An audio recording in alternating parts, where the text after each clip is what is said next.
জাপানে 4 দিনের সফরে প্রধান উপদেষ্টা ডক্টর মোহাম্মদ ইউনূস জাপানের প্রধানমন্ত্রী শিগেরু ইশিবার সাথে দ্বিপাক্ষিক বৈঠক করেছেন। বৈঠকে অন্তর্বর্তী সরকারের সংস্কার উদ্যোগ ও বাংলাদেশ পুনর্গঠনে পূর্ণ সমর্থন ব্যক্ত করেছেন জাপানের প্রধানমন্ত্রী।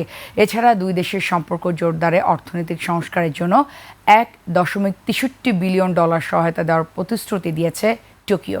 বিস্তারিত নাইম আহমেদের ডেস্ক রিপোর্টে। সিল্কোর সিল্ক অ্যান্ড শাইন, যাতে আছে আর্গান অয়েল ও ওট প্রোটিনের গুডনেস, যা আপনার চুলকে রাখে হেলদি অ্যান্ড শাইনিং।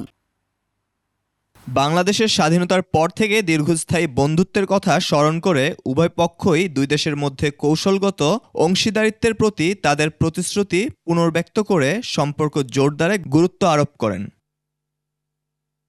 জাপান ও বাংলাদেশ চুক্তির আওতায় ঢাকাকে বাজেট সহায়তা, রেলওয়ে উন্নয়ন এবং অনুদান হিসেবে $1.63 বিলিয়ন দেবে টোকিও।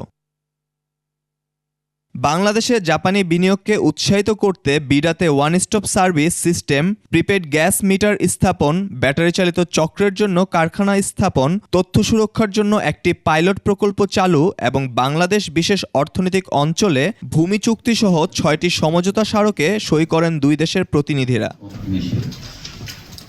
রোহিঙ্গা সংকট সমাধানে সব পক্ষের অংশীদারের আন্তরিক সংলাপে দুই দেশের সরকার প্রধানরা গুরুত্ব আরোপ করেন। অধ্যাপক মোহাম্মদ ইউনূস প্রধানমন্ত্রী ইশিবা এবং জাপানের জনগণের প্রতি উষ্ণ অভ্যর্থনা এবং আতিথেয়তার জন্য আন্তরিক কৃতজ্ঞতা প্রকাশ করেন।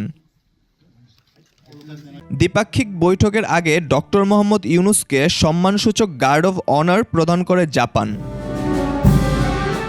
নাইম আহমেদ, 21 টেলিভিশন।